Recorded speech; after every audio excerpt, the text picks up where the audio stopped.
Guidance گرو کے معزز دوستوں، میں ہوں ادریس اوان اور آپ تمام دیکھنے اور سننے والوں کو السلام علیکم۔ غرقد ایک جنگلی درخت کا نام ہے جو کہ خاردار جھاڑی کی صورت میں اگتا ہے۔ مدینہ کا قبرستان جنت البقیع کا پہلا نام بقیع الغرقد اس لیے تھا کہ جس جگہ یہ قبرستان ہے پہلے وہ غرقد کی جھاڑیوں کا خطہ ہوا کرتا تھا۔ غرقد درخت کو انگریزی میں باکس تھورن کہتے ہیں اور اس کا یونانی نام لیسیم ہے۔ لیسیم کی تقریباً 70 اقسام ہیں، جن میں سے لیسیم ساوی نامی قسم متحدہ عرب امارات میں کثرت سے پائی جاتی ہے اور یہی قسم مدینہ منورہ میں بھی پائی جاتی ہے۔ تاہم پہلے اللہ کے رسول حضرت محمد مصطفیٰ صلی اللہ علیہ وسلم نے اسے ختم کروایا تھا اور پھر بعد میں سعودی حکومت نے اس کا مکمل صفایا کروا دیا۔ یہ درخت 4، 5 یا زیادہ سے زیادہ 6 فٹ اونچا ہوتا ہے اور عربی میں اسے اسود کہتے ہیں۔ یہودی دنیا بھر میں شجر غرقد ہنگامی بنیادوں پر کاشت کر رہے ہیں، جس کی وجہ ایک حدیث پاک بھی ہے۔ محترم ناظرین، آج کی ویڈیو میں ہم بات کریں گے اسی پراسرار درخت غرقد کی۔ یہودی اسے کیوں مقدس درخت کہتے ہیں، نبی کریم صلی اللہ علیہ وسلم نے شجر غرقد کے متعلق کیا فرمایا اور یہودی کس لیے ہر جگہ شجر غرقد کی شجر کاری کر رہے ہیں۔ مگر ویڈیو میں آگے بڑھنے سے پہلے اگر آپ ہمارے چینل گائیڈنس گرو پر نئے ہیں تو ہمارے چینل گائیڈنس گرو کو سبسکرائب ضرور کر دیجیے گا تاکہ ہر نئی آنے والی ویڈیو آپ کو بآسانی مل سکے۔ شکریہ۔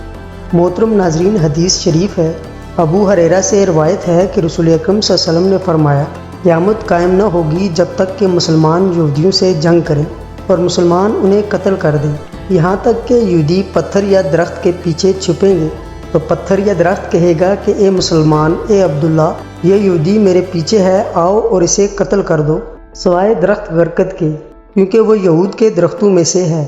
ناظرین کرام، مسلمانوں سے زیادہ غیر مسلم خصوصاً یہودیوں نے اسلام کی تعلیمات کو پڑھا ہے، غور و فکر کیا ہے اور ان پیشن گوئیوں پر زیادہ عمل کیا ہے جو انہی کے ہی خلاف ہیں، کیونکہ یہودی یہ جانتے ہیں کہ آقا دو جہاں حضرت محمد مصطفیٰ صلی اللہ علیہ وسلم کی زبان مبارک سے نکلنے والا ہر لفظ سچا ہے اور ہر قیمت پر پورا ہونے والا ہے، اور یہی وجہ ہے کہ یہودی اس حدیث کی وجہ سے غرقد کی کاشتکاری میں لگے ہوئے ہیں تاکہ مسلمانوں سے جنگ کے دوران جب زمین کی ہر چیز پکار پکار کر کہے گی کہ اے مسلمانوں، میرے پیچھے ایک یہودی چھپا ہوا ہے، آؤ اور اسے قتل کرو، تو اس وقت یہی درخت گونگا بن کر اس چھپے ہوئے یہودی کی پناہ گاہ بن جائے گا۔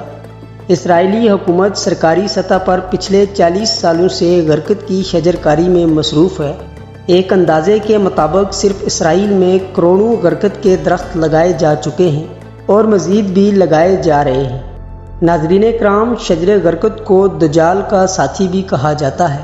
یہاں ایک بات میں آپ کو بتاتا چلوں کہ مقبوضہ بیت المقدس کے جافا دروازے کے باہر غرقد بڑے پیمانے پر لگائے جا چکے ہیں، جہاں روایات میں ہے کہ حضرت عیسیٰ علیہ السلام دجال کو قتل کریں گے۔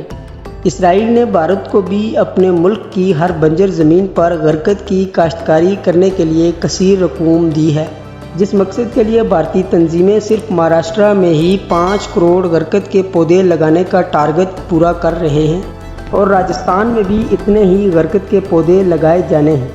لیکن ناظرین کرام، سب سے حیران کن بات یہ ہے کہ غرقد درختوں کی شجر کاری اور کاشتکاری ایسے ممالک میں بڑے پیمانے پر جاری ہے جہاں مسلمانوں کی تعداد زیادہ ہے، جن میں انڈونیشیا، ملائیشیا، پاکستان اور افغانستان شامل ہیں۔ اسرائیل اب شجر غرقد کو کپڑوں پر بھی منقش کر رہا ہے۔ غرقد درخت کو مشہور اور عام کرنے کے لیے ایک کیفے پریس کمپنی نے غرقد کے درخت والی تصاویر کی ٹی شرٹس، مگز، بٹن، ٹوپیاں اور دیگر مصنوعات آن لائن فروخت کرنا شروع کر دی ہیں، جسے مسلمان نوجوانوں کی بھی بڑی تعداد خرید رہی ہے اور استعمال میں بھی لا رہی ہے۔ آن لائن فروخت ہونے والی ان چیزوں میں سیو دا غرقد ٹری کا لوگو ہوتا ہے۔ ناظرین، ہمیں چاہیے کہ ہم اسلامی تعلیمات سے آراستہ ہونے کے ساتھ ساتھ حالات حاضرہ سے بھی واقف رہیں، اپنے دین و ایمان کو بچانے کے ساتھ ساتھ یہودیوں اور دجالی فرقوں اور فتنوں سے بھی قرآن و حدیث کی روشنی میں بچتے رہیں۔ ناظرین، اگر آپ چاہیں تو ویڈیو کو اپنے دوستوں کے ساتھ شیئر کیجیے گا تاکہ یہ خاص پیغام اور لوگوں تک بھی پہنچ سکے، یہ صدقہ جاریہ ہوگا۔ آپ کا 1 سیکنڈ یہ ویڈیو دوسرے لوگوں تک پہنچانے کا ذریعہ ہے۔ میری آپ سے عاجزانہ اپیل ہے کہ لا حاصل اور بے مقصد پوسٹیں تو ہم سب شیئر کرتے ہیں، آئیں ایک ایک شیئر کر کے اپنا حصہ ڈالیں، کیا پتہ کون گناہگار رائے راست پہ آ جائے۔ جزاک اللہ۔ ناظرین، ویڈیو پسند آئی ہو تو ویڈیو کو ایک پیارا سا لائک اور چینل کو سبسکرائب ضرور کر دیجیے گا تاکہ مستقبل میں ہر نئی آنے والی اپڈیٹ آپ کو بآسانی مل سکے۔ شکریہ۔ آج کی ویڈیو میں بس اتنا ہی، ملتے ہیں ایک اور نئی ویڈیو کے ساتھ، تب تک اپنا خیال رکھیے گا۔ اللہ حافظ۔